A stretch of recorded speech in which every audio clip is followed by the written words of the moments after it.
பின்பு அவர் பன்னீர் வரையும் தம்மிடத்தில் அழைத்து, இதோ எருசலேமுக்குப் போகிறோம், மனுஷகுமாரனை குறித்து தீர்க்கதரிசிகளால் எழுதப்பட்டவைகள் எல்லாம் நிறைவேறும்.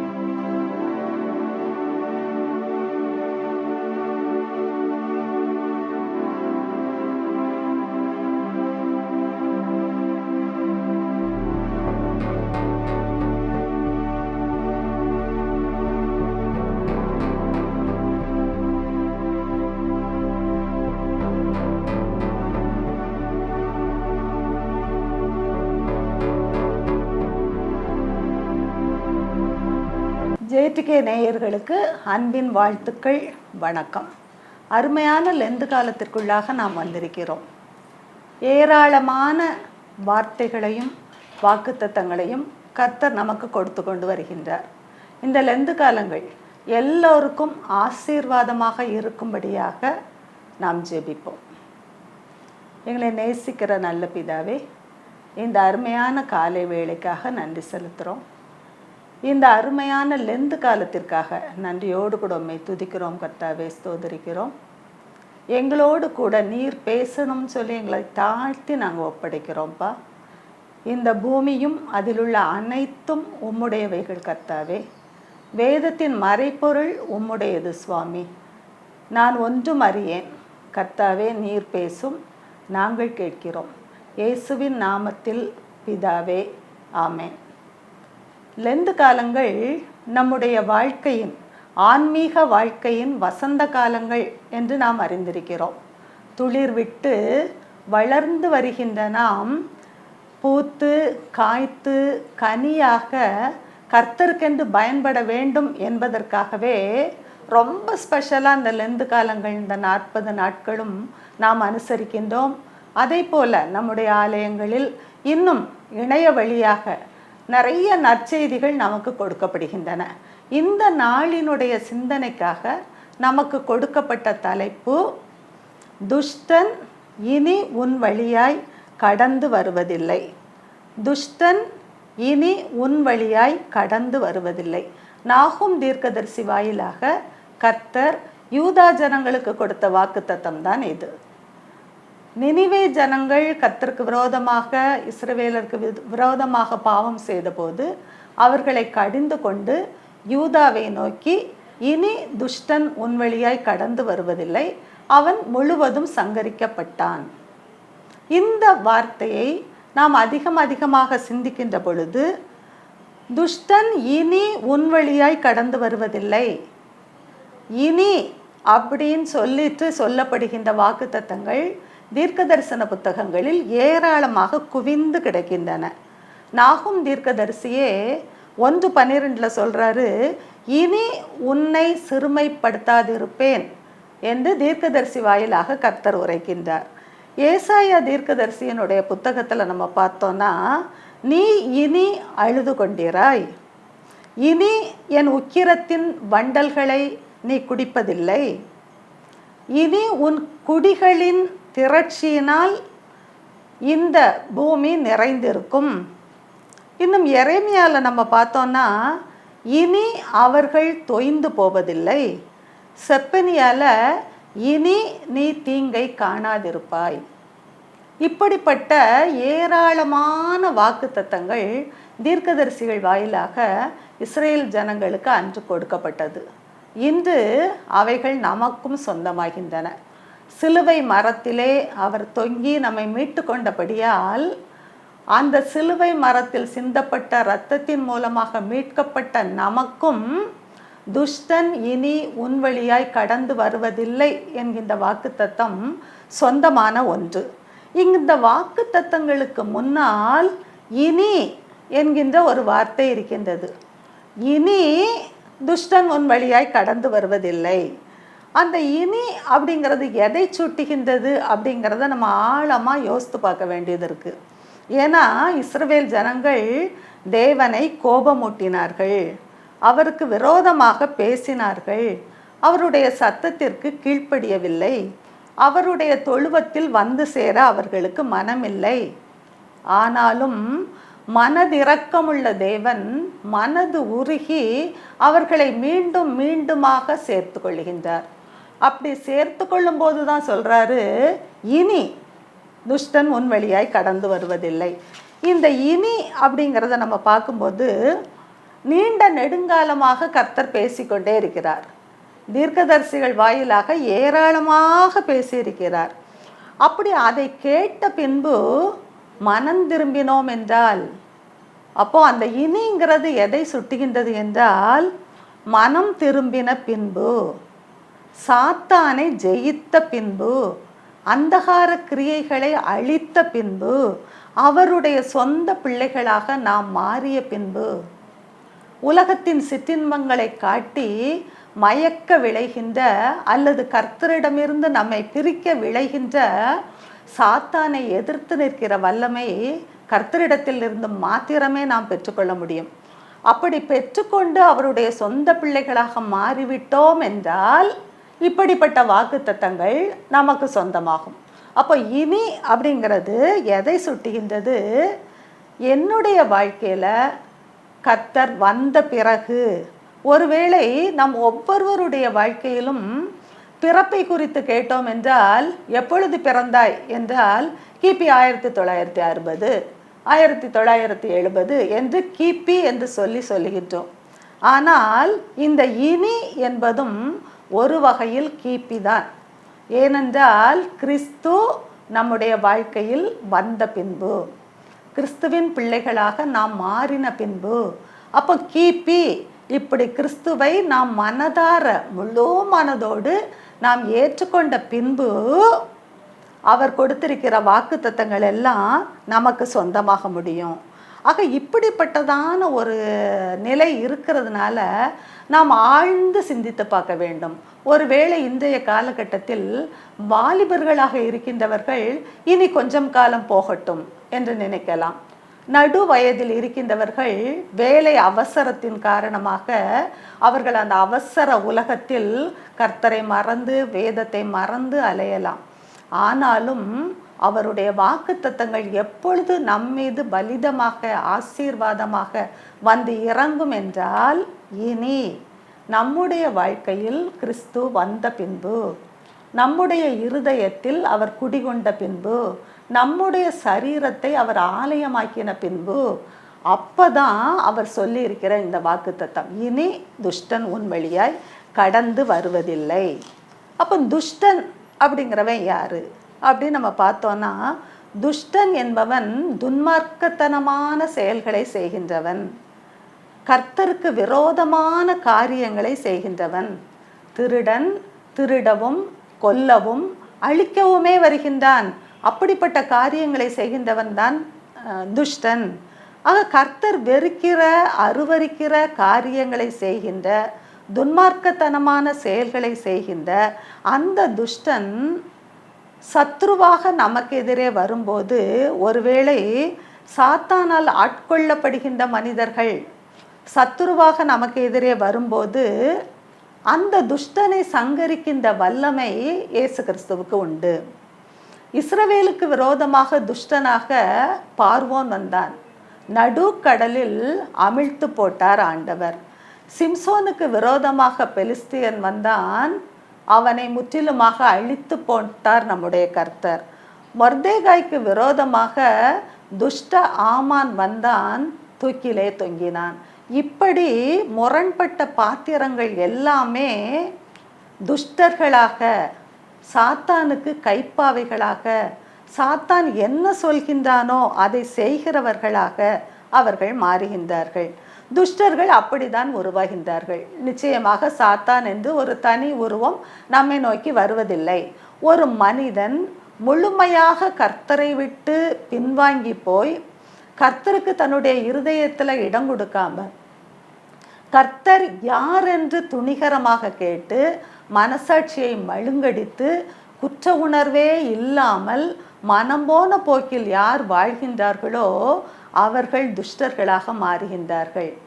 அப்படி என்றால் அந்த துஷ்டர்கள் எப்படிப்பட்ட வாழ்க்கையை எல்லாம் சீரழிக்கின்றார்கள் அப்படின்னு நம்ம பார்க்கும்போது, தனிப்பட்ட குடும்ப வாழ்க்கையிலே ஏராளமான சீரழிவுகள். குடும்பத்தில் ஒருவனை அந்த சாத்தான் பிடித்து வைத்து கொண்டு அவர்களுக்குள்ளாக தேவையில்லாத எண்ணங்களை விதைத்து கற்பனையான காரியங்களை ஊதி பெரிதாக்கி அவனை துஷ்டனாக மாற்றி விடுகின்றான். அதனால் குடும்பங்களுக்குள்ளாக குழப்பங்கள், மனக்கசப்புகள், வெறுப்புகள், சண்டைகள், இப்படி சாத்தான் தன்னுடைய பங்குக்கு என்ன செய்ய முடியுமோ அதை செய்து துஷ்டர்களாக இந்த உலகத்தில் உள்ள மனிதர்களை எல்லாம் மாற்றுவதற்காகவே சுற்றி திரிகின்றான். அவன்தான் துஷ்டன் என்று சொல்லப்படுகின்றான். இந்த துஷ்டனை நம்முடைய இயேசு கிறிஸ்து சிலுவை மரத்திலே அழித்தார். எனவே எப்பேற்பட்ட துஷ்டர்கள் நமக்கு எதிர்கொண்டு வந்தாலும் நமக்கு தப்பிப்பதற்கு ஒரே வழி இயேசு கிறிஸ்து தொங்கிய அந்த சிலுவை மரமே. அந்த சிலுவை மரத்தை நாம் சார்ந்து கொண்டோம் என்றால் அவருடைய இரத்தத்தால் கழுவப்படுறோம். அது மட்டும் இல்லை, அந்த சிலுவையில் தொங்கிய அந்த 3 மணி நேரத்திற்குள்ளாக அவர் எத்தனை விதமான அழகழகான விலையேற பெற்ற நிறைய அந்த உலகத்தில் நாம் வாழ்வதற்கு ஏற்ற நிறைய காரியங்களை காட்டி சென்றிருக்கிறார். அவர் வெளிப்படுத்தின அந்த அன்பு, அவர் வெளிப்படுத்தின அந்த கடமை உணர்வு, அவர் வெளிப்படுத்தின மன்னிப்பு, இறைவனையே முழுமையாக சார்ந்து கொள்ளுகின்ற நிலை, இது எல்லாத்தையுமே நம்ம அந்த சிலுவையில் பார்க்குறோம். அப்போ நாம் துஷ்டர்களாக மாறாதிருக்க வேண்டும் என்றால், நம்முடைய உள்ளத்திற்குள்ளாக சாத்தான் பேசுகின்றதை நாம் கேட்காமல் கர்த்தருடைய வார்த்தையை கேட்க வேண்டும் என்றால் அந்த சிலுவை மரத்தை நாம் பற்றி கொள்ள வேண்டும். சிலுவை மரத்தை பற்றி கொள்ளும்போது கர்த்தர் நமக்கு நிறைய காரியங்களை கற்றுத்தருகின்றார்.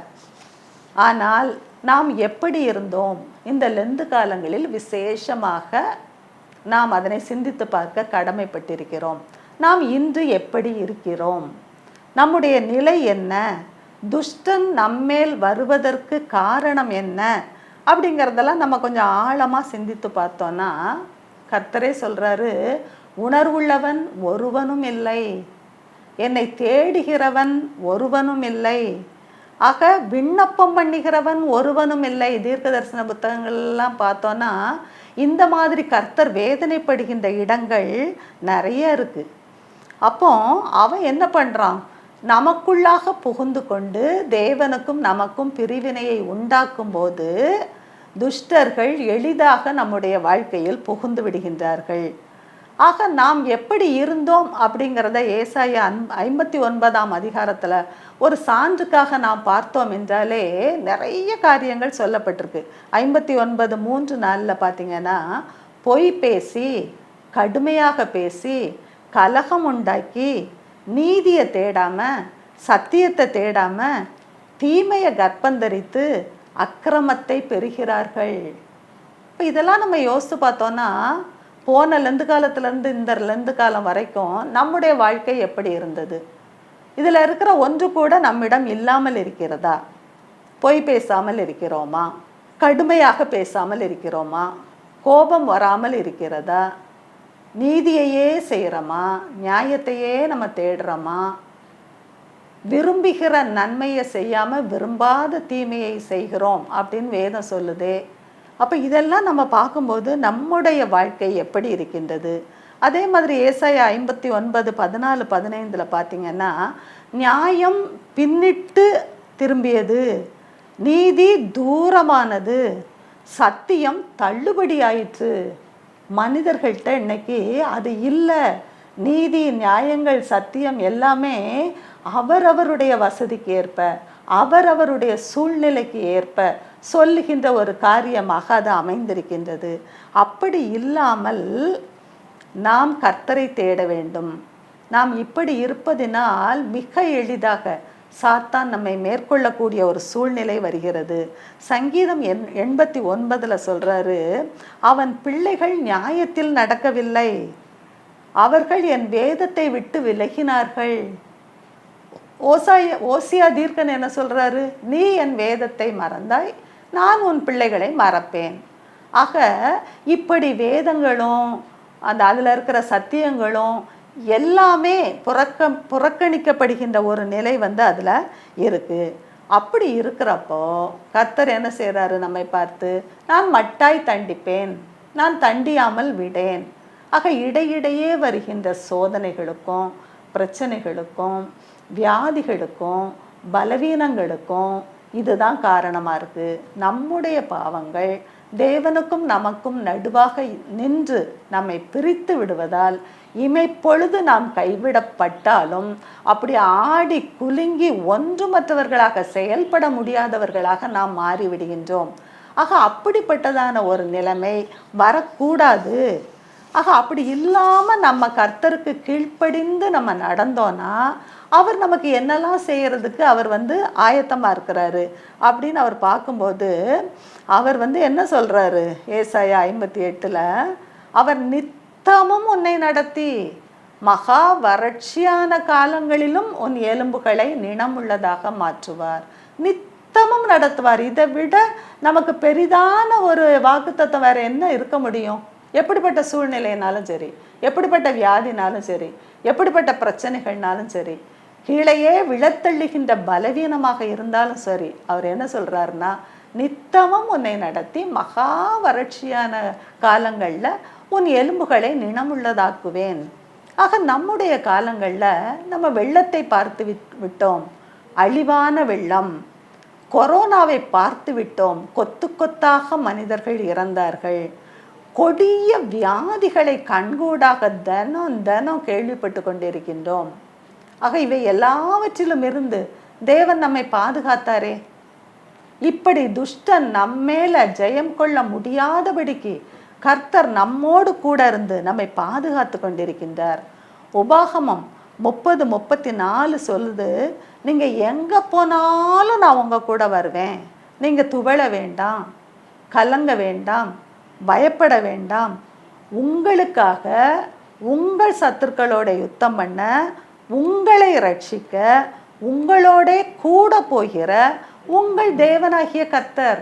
அந்த ஒரே வசனத்தில் உங்கள் மட்டும் 5 தடவை வந்திருக்கு. அவ்வளோ அழுத்தமாக ஆணித்தரமாக கர்த்தர் என்ன சொல்கிறாருன்னா, யுத்தமே வரட்டுமே, பெரிய பெரிய துஷ்டர்கள் எழும்பி உங்களுக்கு விரோதமாக பெரிதான யுத்தமே வந்தாலும் உங்கள் கூடவே இருந்து உங்களை பலப்படுத்தி உங்களை ரட்சித்து உங்களுக்காக உங்களோடு கூட யுத்தம் பண்ணுகிற தேவன்.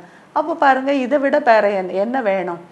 துஷ்டர்கள் ஏராளமாக எழும்பலாம், ஏனால் பூமி பொல்லாங்கனுக்குள் கிடக்கின்றது. அந்த பொல்லாங்கனுக்குள் கிடக்கின்ற பூமிக்குள்ளாக நாம் வாழ்ந்து கொண்டிருக்கின்றோம். அதனால் துஷ்டர்கள் நம்மை நெருங்க முடியாது என்று சொல்வதற்கு வழி இல்லை.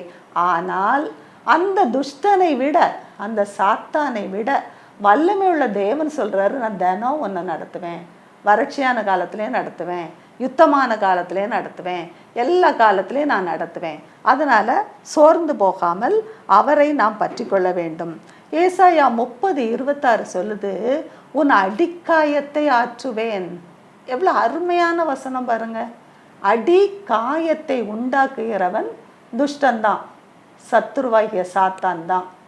அவன் நம்முடைய மனதிற்குள்ளாக நிறைய நேரம் பார்த்திங்கன்னா நாம் நேரத்தை விரயமாக்குவதற்கு காரணமே மனக்காயங்கள், நாள்பட்ட காயங்கள், வருஷக்கணக்கான காயங்கள்.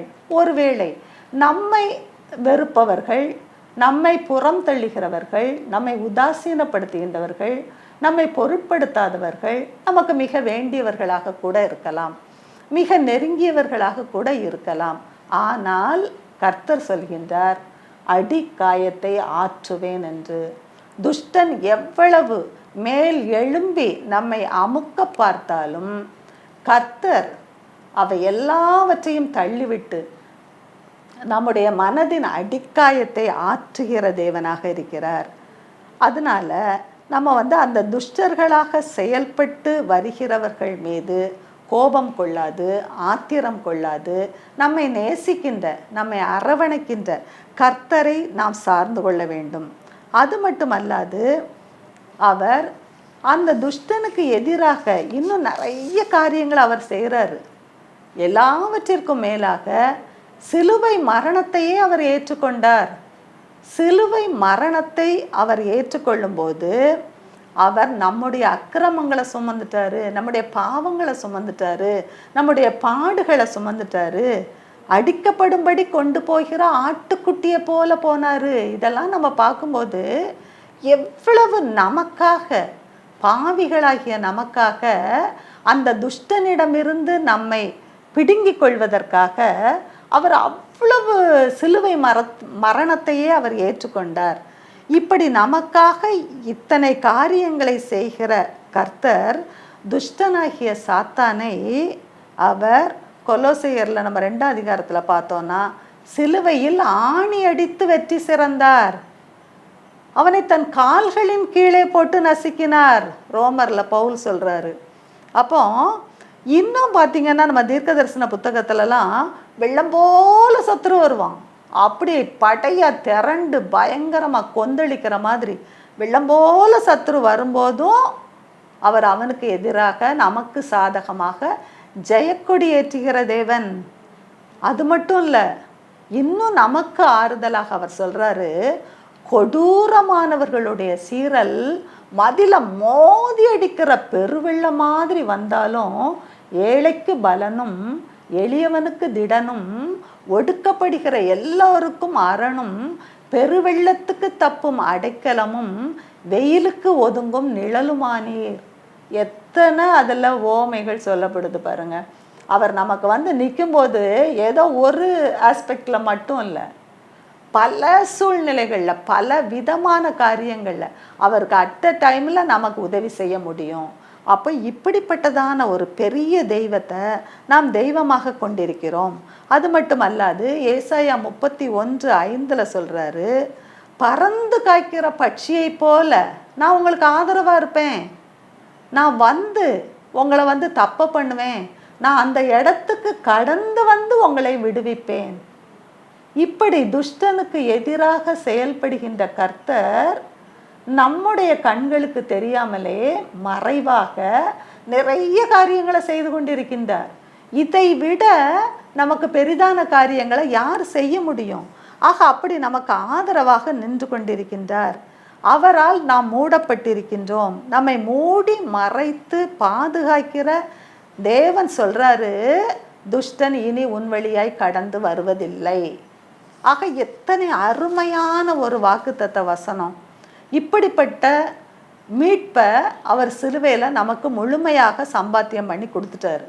அப்படின்னா அந்த துஷ்டன் கடந்து வராதிருக்க நாம் என்ன செய்ய வேண்டும்? இனி துஷ்டன் உன் வழியாய் கடந்து வருவதில்லை அப்படின்னு அவர் நமக்கு ஆதரவாக நின்று சாத்தானை ஜெயித்து ஜெயக்கொடி ஏற்றி சாத்தான கால்களின் கீழே போட்டு மிதித்து துஷ்டன் இனி உன் வழியே வரமாட்டான் அப்படின்னு அவர் அவ்வளோ ஸ்ட்ராங்காக சொல்லும்போது நம்ம பகுதியிலேருந்து நம்ம என்ன செய்ய போகிறோம்? துஷ்டன் நம்மிடம் வராது இருக்க நாம் என்ன செய்ய வேண்டும் அப்படிங்கிறத யோசித்து பார்த்தோன்னா, அவருடைய நிழலுக்குள்ளாக நாம் மறைந்து கொள்ள வேண்டும். ஏனென்றால் கொலோசையர் 3:3 சொல்லுது, உங்கள் ஜீவன் தேவனுக்குள் மறைந்திருக்க வேண்டும். உங்கள் ஜீவன் தேவனுக்குள் மறைந்திருக்க வேண்டும். அப்படி அவருக்குள்ளாக நாம் பொதியப்பட்டோம் என்றால் எப்படி சாத்தான் நம்மை மோதி அடிக்கிற வெள்ளம் மாதிரி நம்மளை அப்படியே அடிச்சுக்கிட்டு போக முடியும்? நிச்சயம் முடியாது. அதனால் இந்த மாதிரி அது மட்டும் இல்லாமல் ஏசாயா 30:1 சொல்லப்பட்டிருக்கு, என் ஆவியை அல்லாமல் தங்களை மூடிக்கொள்ள பார்க்கிறவர்களுக்கு ஐயோ. என் ஆவியை அல்லாமல் உலக பிரகாரமாக ஒருவேளை நமக்கு ஃபேவர் பண்ணுறவங்க, நம்முடைய நண்பர்கள் அல்லது நெருங்கிய உறவினர்கள் அல்லது நம்முடைய குடும்ப உறவுகள், இப்படி யாருடைய முதுகுக்கு பின்னாக நாம் மறைந்து கொள்ளலாம் என்று நினைத்தால் அது தேவனுக்கு பிரியமில்லாத காரியம். என் ஆவியை அல்லாமல் தங்களை மூடிக்கொள்ள பார்க்கிறவர்களுக்கு ஐயோ. அதனால ஜீவன் அவருக்குள்ள மறைந்திருக்கணும், அவர் ஆவியால் மூடப்பட்டிருக்கணும், அவருடைய செட்டைகளுக்குள்ள நம்ம இருக்கணும். அதனால தான் அவர் சொல்றாரு, விக்கினங்கள் கடந்து போக மட்டும் உன்னை மூடுவேன் அப்படின்னு சொல்றாரு. என்னுடைய கரத்தின் நிழலினால் உன்னை மறைப்பேன். அப்ப இவ்வளோ தூரம் நமக்காக அக்கறை எடுக்கிற தேவன், கரிசனை கொள்ளுகிற தேவன், அவ்வளோ பெரிதான காரியங்களை செய்வதற்கு அவர் ஆயத்தமாக இருக்கிறார். அப்போ இப்படி இருக்கிற நாம் எப்படி இருக்கிறோம்? பழைய பாவத்தாசை வருகிறதோ, பசாசின் மேலே பட்சம் உனக்கு திரும்ப வருகிறதோ? பழைய பாவம் போன லெந்து காலங்கள்ல இருந்து இந்த லெந்து காலம் வரைக்கும் நம்ம எத்தனை பாவங்களை விட்டிருக்கின்றோம் அல்லது எத்தனை பாவங்கள் இன்னும் தொடர்ந்து வருகின்றது? அந்த மாதிரி பழைய மனுஷனுக்குள்ளேயே தான் நம்ம இருக்கோமா? பழைய மனுஷனுக்குள்ள இல்லாம புதிய மனுஷனை தரித்து கொள்ளுங்கள் அப்படின்னு கொலோசையர் 3:10 சொல்லப்பட்டிருக்கு. பழைய மனுஷனை களைந்து போட்டுட்டு புதிய மனுஷனை தரித்து கொள்ள வேண்டும். அப்படி என்றால் நம்முடைய பாவங்களை ஒவ்வொன்றாக நினைத்து பார்த்து அத்தனையும் விட்டு நாம் விலக வேண்டும், மறக்க வேண்டும். மீண்டுமாக அப்படிப்பட்டதான பாவங்களை நாம் செய்யாதிருக்க வேண்டும். அப்படின்னா தான் புதிய மனுஷனை நாம் தரித்து கொண்டோம் என்பதற்கு அடையாளம்.